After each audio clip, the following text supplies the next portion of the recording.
Alright, we are live. Alright, how's it going, everybody? Let's see, is the audio better with this off? As soon as I started talking, it was peaking. Check, check, check. 1, 2, 1, 2. Alright, how's it going, everybody? Welcome to... So I used to do this show on my channel called Ruin an Hour that I would host, and it was a safe place for people to talk about anything from sobriety, addiction, depression, anxiety, balance in life. I haven't done it on the channel in a minute, so this will be another episode of that. But today is kind of special because today I'm 8 years sober from alcohol. I don't do any drugs or anything like that, so alcohol is what I'm sober from. Today marks my 8 years of that. And I just want to talk to you guys about the journey of being sober from alcohol. I've made 6 of these videos. My first one was when I was a year sober, and I talked about the reason why I got sober and my journey through that. And it's been a very, very important one in my life, and I think sobriety is something that's really, really important for me. But I will say that sobriety is a unique journey for everybody, and my journey through sobriety shouldn't be really compared to anybody else's.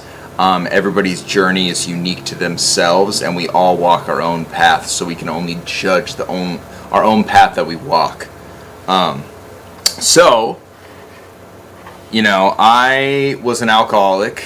I had I had a big drinking problem. I had a huge drinking problem. I think I have an indulgence problem in general with a lot of things, and alcohol being a really big one in my life. And it was one that I knew that I had an issue with throughout all my life, but I didn't care, and I utilized it as like a part of my identity. And ultimately what it boiled down to is, ultimately at the core of it, it's a self-worth issue that I still do struggle with today, of not feeling worthy and not being good enough. I utilized alcohol to really destroy a lot of things in my life. And before I got sober, I was in a relationship, and I was being really, really emotionally abusive to this woman, and I was doing it through not just alcohol. I was cheating as well. I was being incredibly disloyal, just mean in general. Basically a horrible partner, like what you would write like a lot of like nightmare novels over. I would drink almost every day. I would go to lunch at work, and I would have like a margarita or two, and these margaritas are like enormous. I would come back to work like lit, it was like an everyday thing. I'm just drinking all the time, no matter what I was doing. Like literally watch like the main show on this channel devolved from me wanting to just hang out with my friends and drink with them and get really drunk with them. If you watch the watches early on in this channel's birth, I'm really intoxicated during those watches. And I actually really like that those still exist online, because it's a good thing for me to look at how far I've come. And alcohol, at least for me, changed so much about my personality and the way I thought, and it's really crippled, to be honest with you. It's really crippled my memory. I feel like I don't remember a lot of things, and I feel like there's like huge blank spots in my mind because of just the years of abuse of alcohol. And when you go back and watch those watches from like 10 years ago, everything about me, to me, looks different. Like I don't even look like the same person. I don't sound like the same person. The way I think is drastically different. On top of sobriety, another tool I utilize is therapy. I've been in therapy for 10 years, and unfortunately I'm not going right now because I can't afford it. But that's literally just a temporary thing. I'll probably end up going next month if I get another VFX gig. But at the current time, money is insanely tight.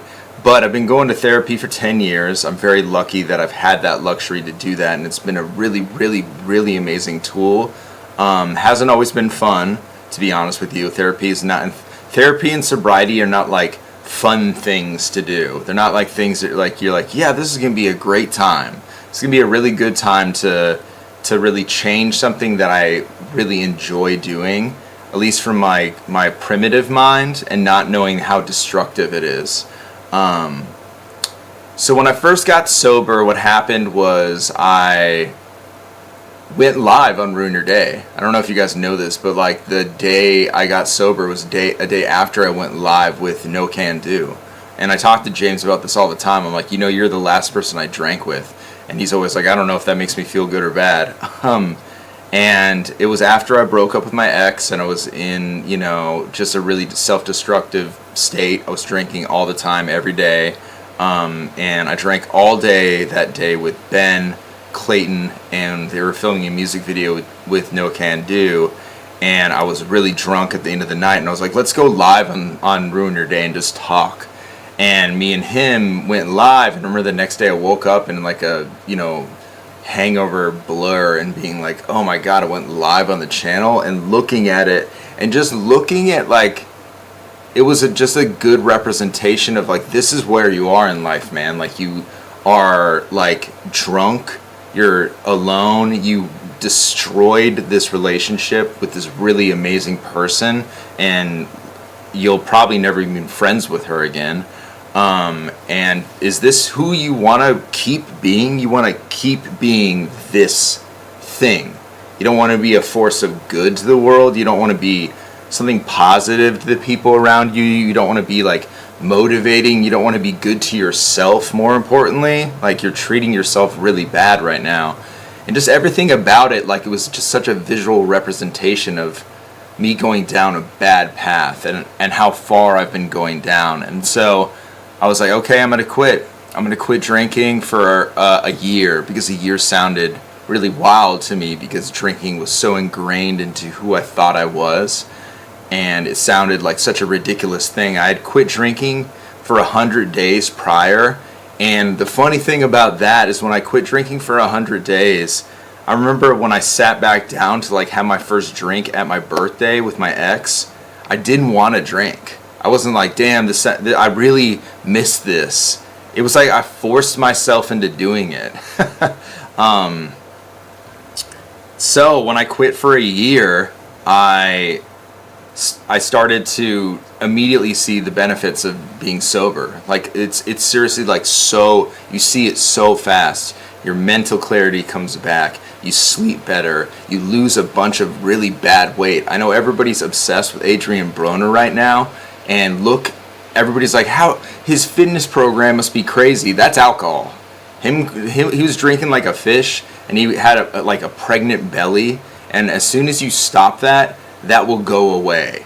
And everything, like, I just started seeing all these positive benefits and just feeling better and leaning into healing and just being a better person and trying to like really, really ultimately at the core deal with the regret and like shame of all the terrible things I did in my past relationship. Those started to really go down a path of me like working on those things. And after like 2 months, I was like, why would I ever drink again? And what happened was, slowly, and this is like really important for my sobriety, is I started to pave over that neurological pathway that was the compulsion to drink whenever I felt uncomfortable or needed a dopamine fix. That's not there anymore. The neurological pathway is completely gone. Like, the way that I drink coffee in the morning is a neurological pathway. I'm like, I wake up, I need to drink coffee. I don't need to drink coffee. I could be fine. I quit coffee for a year too. It's like I can live without coffee, but that need to drink is erased. Like, I do not struggle with it anymore. And this is why I'm being very clear on my sobriety path isn't everybody's, because I know that quitting drinking for a lot of people is extremely challenging, extremely difficult, and there's nothing wrong with that. It is a very, very hard thing to stop. And just because for me it was such a light in my life to quit drinking, and it's, to be honest with you, it has been incredibly easy. I never get triggered. I never have moments of like where I'm in like a depressive state and I'm like, well, maybe I should drink again. To be honest with you, I don't think anything will make me drink again, and I don't look down upon drinking. I think drinking's good for you? No, I don't think. I can argue that nothing is good about drinking. It's like literally poison. But I would be completely wrong to say that it's not fun, and don't understand why people drink. Of course, I get it. And if you're somebody that can balance it, it's totally fine. It's like similar to like eating bad food every now and then. The key to it is balance and moderation, and not having it be so consuming to where your life is completely unmanageable with it in your life. And that's where I was at. A lot of things became unmanageable, not even just drinking, my sex addiction, cheating, being like a lying piece of shit, basically. And yeah, those are all things that I've worked on really, really hard. And I'm not saying that I am completely liberated from those vices of mine, but drinking is one that I literally don't think I'll ever do again. And I think the really important thing for me and like my path is trying to lean into, okay, who do I want to be? Who do I want to be to myself? Who do I want to be to the universe? Who do I want? I've always wanted to leave the world a better place than when I was in it. And to be honest with you, I don't think up until like recently I was really doing that. I was doing it to a degree, but I was really hurting people that like I deeply, deeply, deeply loved. And I made horrible scars on them that will be with them forever. And there's nothing I can do to like take that back other than like be deeply, deeply remorseful over it and sorry about my actions and shift the pattern. It's all about changing the patterns. So if you're trying to stop drinking, you got to change your pattern. You can't just be like, okay, I'm going to quit drinking, but I'm still going to like smoke weed every night. I'm going to quit drinking, but I'm still going to vape every day. I'm going to quit drinking, but I'm going to still do this terrible thing. Not terrible, but still a vice. How about you quit drinking, and instead of drinking at night, you go to the gym. You quit drinking, and instead of drinking at night, you go to bed early. You do some chores. Call your mom. Call your family. Be a good partner to your husband, to your wife, whoever. Be a good father, mother. There are so many things that like you can lean into that are so uplifting and enriching than drinking. Because drinking, and I said this in my 1 year of sobriety and I still really believe this, all drinking does is maybe keep you where you're at. Maybe if you're lucky. But really what it does is it brings you down. Every single time it brings you down. And you can, and this is the same way with drugs. You can think it's like making you this cool, sexy, creative person. It's not. It's not. 100% of the time, it is not. If you're very lucky, it might. But 9 times out of 10, it's bringing you down and making you a percentage of who you really are. But yeah. Appreciate you guys in the chat. Appreciate everybody joining me. I would like to open up the discussion to the chat. I just wanted to get the little monologue out of the way. I know that this is kind of a little bit about my sobriety journey, but if anybody has anything they want to talk about, I'm all ears for it. So we can chat about whatever you guys want to chat about. I'm open for questions if you guys want to ask me questions about my journey. The older you get, the more that truth hits. That's very true. Congratulations. I just celebrated 10 years on 7/15. Congratulations, Matt Schmidigel. That's amazing. 10 years. That's huge. I hope to get there one day. That's really dope. Hug from Chile. Appreciate that. Thank you. Really appreciate everybody in the chat. Yeah, that means a lot. Thank you. We appreciate you being open about your journey and allowing your growth to be an inspiration to others. Thank you, Chewy. Appreciate that, man. Yeah, so, like I said, it's, I think it's really important to, like, just have the neurological pathway not be there, especially when you're, like, because it's, like, I definitely still have vices of some sort, and I do have that overindulgence gene in me. And probably at the core of it, it's like you can a thing that I've worked on in therapy a lot is that, congrats on the 10 months, that's huge, by the way, is, therapy, you feel like a lot of it is like understanding the why of something. Like, let's get to the core of this. Let's understand the why. And that is so important and so fundamental in understanding yourself. But there is a point when the why becomes white noise and action is the true thing to step into, is doing. You got to do the thing. You got to quit drinking. You just got to stop. You got to do it. There's a lot of things in my life that I really resist and I struggle so hard with. And that part trips me up, is just doing it. Just do it. It is so hard to just stop. Just stop drinking. Don't drink. You think it's so easy. It's not. But that's really the important thing when you're in, I feel like, a state of trying to quit something, is when you're trying to be like, okay, but I need to know the root cause of it, and that is important and fundamental to understanding it, but doing the thing at some point will become the action to do. I stopped smoking weed about 3 months ago. It was my identity, and I thought it made me more creative. It was a Band-Aid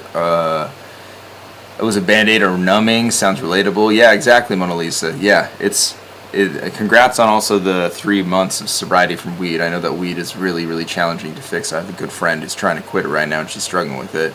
I didn't drink for 9 out of 10 years, and last spring I was craving a beer really bad, like Stella. I did end up having some drinks, but haven't since New Year's Eve, like 6 beers total, all of 2025. Congrats, Desi.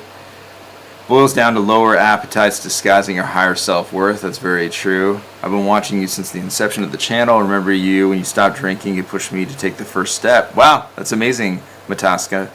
That's really incredible. It's about being a whole person. Totally agree with that.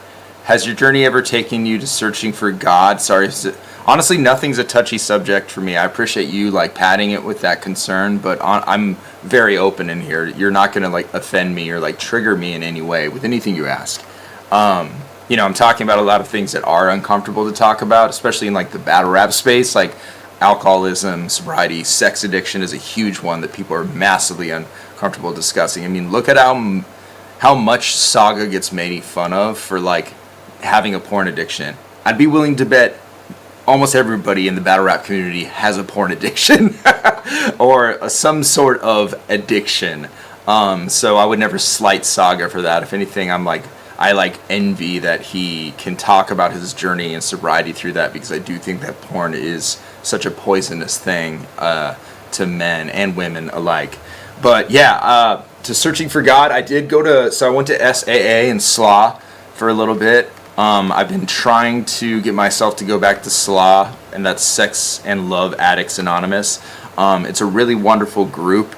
I just do have an issue with a lot of the how the group works a little bit. It does feel very sterile to me, and I do have an internal not wanting to do it, and that could be me not wanting to get sober from that part of my life, to be honest. It could be an internal hesitancy and wanting to keep that addiction alive.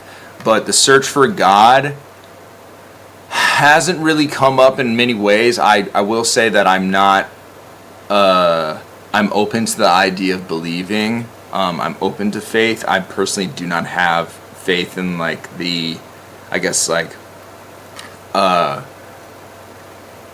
you would say is the definition of a Christian God, or I don't know, maybe any religious God, but I do have the openness that I don't know the answers, and that I'm open to anything, and that I do think that there's something much larger than my comprehension allows me to see at play here. And I do think that the universe puts you in places and times for a reason, and the universe talks to you if you are willing to listen. And I think that even with hardships that you go through, I do think that sometimes the universe is working for you.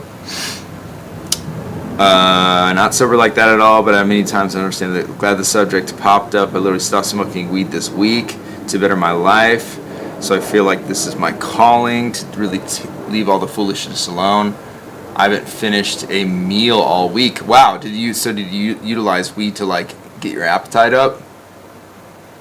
Because that's huge. If you can quit weed and then you can know what it's like to have an appetite again. That's really big. Congratulations on that. What do you do with that overindulgence gene, man? Like, do you just push yourself for a new personal best in the gym? I try to regulate it. Like, I try to. I mean, I won't solve it in any way. Like, you know, I just do everything a lot, and I'm not trying to be like I'm such a perfectionist. Oh, I'm just, you know, that's like a very like cringe thing to say, but I'm like, if I like bad food, I'm gonna eat a lot of bad food. If I like if I like going to the gym, I'm gonna go to the gym every single day for like 2 to 3 hours. If I like doing cardio, I'm gonna do an hour plus of cardio every day. You know, I like doing push-ups and do 400. It's just all a lot, and I try to now just shift it towards things that are good. It's like it's like the gym. I'm gonna apply it to the gym, but also it's like I try to also be like to have limiters and saying that's enough, that's good enough. You know, you don't need to go all the way all the time. You don't need to drink all the beers in the fridge. You don't need to eat all that cake. Real question: my 2 best friends are still struggling with addiction. I'm in my mid-30s, so we're talking decades-long addiction at this point, and I'm enabling them by talking to them when they're fucked up.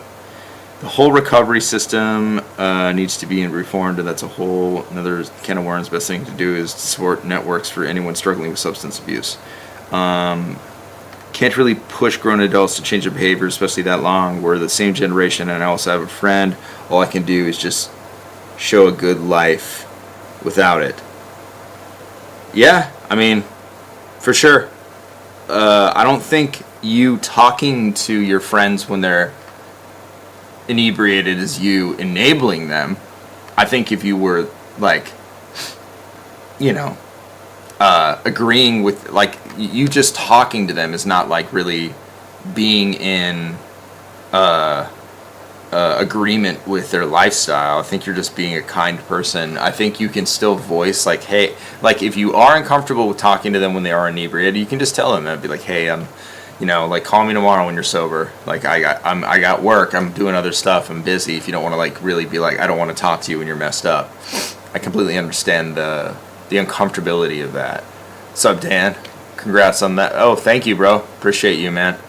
Also doing the Lord's work out here, Dan. Appreciate that. Point a finger. Threes come back. Easy to critique others than to address your own flaws. But that's the nature of bad rap. Character assassination can be to detriment to the God complex. Moments can be challenging, but in those times, remember how better off I am being sober. It's a huge motivator to come back every year for these anniversaries and be with the Ruin Your Day fam. Appreciate that. Lucia Moore, hell yeah. Been smoking and drinking since 12, and I'm 27 now. Yeah, man. I mean, that was kind of me too. Like, I mean, I started a little bit later when I was in my 20s, but, you know, I quit when I was 30. How do you math? 33. So, yeah, it was wild. Just extreme overindulgence in alcohol. Awesome, man. Also, Pine Top. That's good to hear. That's very good to hear. Yeah, I'm an addict by nature, so just the best thing to keep the healthier addictions. Yeah, that's very true, Wallflower. It's all about, like, you know, sometimes when I talk to people about, like, me being sober, and I'm like, oh yeah, I don't drink anymore, they're like, yeah, but you're in the gym all the time. You just switched one addiction to another, and it's not like they're, like, necessarily wrong, but who cares? Who cares if you want to categorize health and like going to the gym as an addiction? That's perfectly fine with me because I think it's one that's like important. I feel like everybody should be exercising in some way, shape, or form. So if you can utilize your addictive gene for good, if you can like utilize it for good for yourself instead of bad for yourself, that's ultimately the best thing you can do. And it can honestly be kind of like a weird little superpower too. That's why you see a lot of ex-addicts like being like triathlon runners and like super runners where they get like really into fitness. And sure, you can call it a stereotype, but who cares? Like, it's dope. That's really tight that they're able to do that. It's really incredible.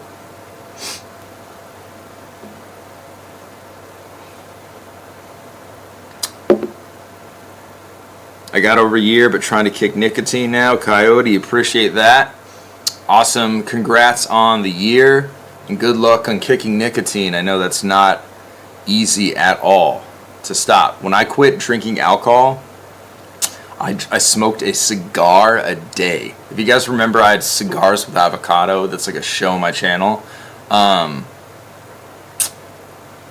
Yeah, I smoked a cigar every single day.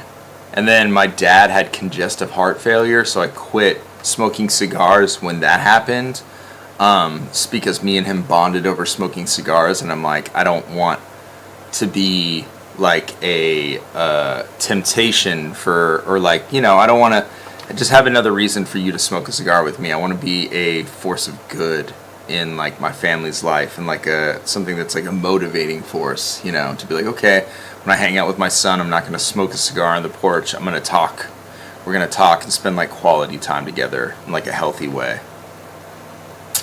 Yeah, the cigar thing. Yeah, I was super into cigars. It was ridiculous. I'm not knowledgeable in the subject, but I'm trying to be better about giving into dopamine kicks. This feels like we all fall into a lot of bad behaviors. Yes, I mean, but it is natural. Like, our entire society is run on dopamine now. Everything is, dopamine is such an easy thing to get. It's so accessible and easy nowadays that you can't really avoid falling into dopamine kicks. You just recognizing that you need those is half the battle. Being like, oh man, I feel really bad right now. I'm going to look at my phone. I'm going to open up Instagram. I'm going to doom scroll. I'm going to do this. I'm going to do that. You know, it's things that like ultimately don't leave you feeling very good.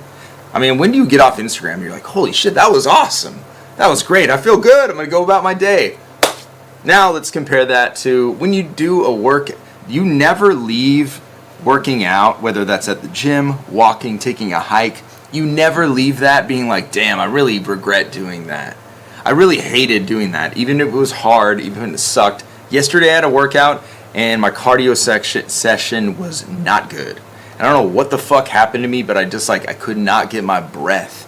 And I was breathing so hard, and I was wanting to do a certain amount, and I didn't do that amount, and I really did hold it against myself. I was beating myself up. I was calling myself a pussy. All these things when I was leaving. I was like, I can't believe I'm bitching out and not doing the right amount. But guess what? I still felt better. I still was like, I'm glad I went. And you can never say that when you're like doing anything that brings you down. Like anything that's like an easy dopamine kick that you don't really need to put effort into. Things you do need to put effort into will always make you feel better. Whether that's hard work, exercise, being good to somebody.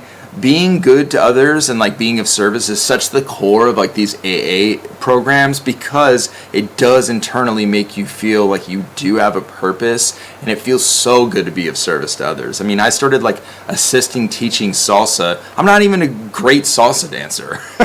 I like just know the moves, and I know actually how to be comforting to people and like make them feel comfortable and safe. And that to me has been so fulfilling in so many different ways of just like helping people on their journey and making them feel not like, oh, I'm fucking up, I don't know what I'm doing, you know. And if you just tell people, good job, you're doing great, I don't know, it's so crazy how much that fills my cup. The biggest key for me staying sober is being of service and helping others. Exactly. Great job, Coyote. I deleted Facebook and Instagram. It just served me to scroll multiple different apps, and it was time-consuming and toxic. Amen to that. Beating up on yourself doesn't help. Not at all. You're right. It doesn't help at all, but I can't help it. I gave up social media 3 years ago, and I feel so much better not being lost in the false dopamine. Yes. Yeah. So social media is not good. Not good. I feel even bad that I like have come crawling back to Twitter. Twitter is the worst place on earth. It is the worst place. Now I find it weird how people get so addicted on these trends that last a few weeks and then move on to the next. Social media is a crazy addiction. It is. I still love that you got into salsa. Yeah, I really like salsa. I like assist like 4 days a week now. I assisted last night. Yeah, it's a really, really great thing. That's another thing that I will say about like anything with any journey you're taking in life is to do something outside your comfort zone. It's really important. I need to challenge myself with that now. Like honestly, there's something I'm gonna do today that's really outside my comfort zone, and I've been avoiding it, and I really need to like psych myself up and just do it, because that's where so much growth and strength comes from. Everything you want is on the other side of hard and uncomfortable. Anything that's hard and uncomfortable will yield some sort of growth. Won't be easy, won't be fun. There'll be times it really, really sucks. When I was learning salsa, the first year was so uncomfortable and sucked so much, and I really hated it, to be honest. It wasn't something that I was like, this is fun. Like, it wasn't fun being bad at dancing. There's nothing worse than being bad at dancing with women. It's really terrible. And plus, I'm a white dude, so I don't have a rhythmic bone in my body, and I like lift weights, so it's not like I'm a slender, like, you know, a suave dancer. It's like I'm big and I move like a big dumb oaf. So the first year it was just, I was so hard on myself. It was such a struggle. But the thing was, you just got to keep going. You got to keep going. Everything you ever want is on the other side of hard and difficult. Anybody that ever got good at something, succeeded in something, got better at something, got sober, became a better partner, became a better person, forgave themselves for things that they did, they did that by slowly working through the uncomfortability of those things. Those things will always be uncomfortable, like, whether it's starting out a new job, starting out a new skill, getting yourself in the gym, everything will always be so uncomfortable at the start, and that's okay. That's actually the good part of it. It's a good part because that's where you learn a lot and grow from it. Jamie, good to see you in here, bro. So proud of you and your continued journey. Your kindness and forgiveness of yourself is so inspiring. We all feel like we don't measure up, and being kind to ourselves is such a thing. Appreciate that, Jamie. Thank you, man. Means a lot, dude. Definitely much happier person helping folks with their pets. The work also puts me around the right kind of people. Years of spending my time with self-centered people on earth has effed me up. I agree. I will just be super transparent. The last event I did, the last battle rap event I did, I had a moment where I was like, I don't know why I do this anymore, to be honest with you. That everybody's really, really disrespectful, and it's very hard work. But I will say, then there's the other times where it's like I meet people that it's like we bond and we're like having fun and we're like watching a battle together and we're like, vibing. And then you connect with people and you're like, oh, that's why I do it. But Dan, I do really love seeing your videos online and how happy you make people, and ultimately serving animals is such like a selfless thing. Serving things that they're just like benevolent creatures is awesome, man. You're such a good person. It's really dope. Congratulations on your sobriety. Appreciate that. Regardless of religion or temporary division, I think if most people would baseline to the serenity prayer and the golden rule, the world would be much better off one day, maybe. I agree. The golden rule is huge. It's hard to really do that. To be honest with you, I know that I preach a lot about being of service to others, but there's often times where I'm not a nice person to strangers, and I gotta remember to try to do that still. Loving ourselves is also vital, not just focusing on diet, but actually allowing ourselves to feel things and honesty with ourselves, spreading happiness, love, and peace. Agree with that, DJ. Definitely agree with that. Self-love is such the core of it. I mean, I think that was honestly the core of most of everything, is that I don't have a lot of self-love. I have a lot of self-hatred. I have a ton of self-hatred. I have the small self within you. It's like a lot of people talk about there's a big self and a small self. Small self would be the one that's telling you ain't shit, you're not worthy, you're not good enough, you're not good at anything, you won't do this, you won't do that, you're a piece of shit. I listen to my small self a lot. Basically every day I tell myself that I am a piece of shit. Like every single day. I've done terrible things. You've like ruined people's lives. Your friends are all gone. You don't have any close connections now, and it's all your fault. So I 100% know what not listening to your higher self and your bigger self and feeling self-love feels like, and it can be a really, really terrible place. Love seeing Dan's vids as well. Makes me smile every day. The one that was in the crazy heat and you have to keep switching rooms. Yep, that was that one. That was that one. I use those as reminders to be better. It's a good point. It's a very good point, for sure. Yeah. I mean, it all can be a reminder, right? Just remember, folks, our body is 75% water. Water retains words and energy. Don't speak that negativity into your body. Yeah, word. For sure. I agree with that. Yeah, what you think about yourself becomes true. Mr. Biscuit, good to see you, bro. How you been? How's life? But yeah, guys, I want to wrap this up. I don't want to be on here too long. He's following that trap. You're loved, Kyle. Appreciate that, Dizzy. Means a lot. Yeah. I'm sorry that I don't do these more. I just do.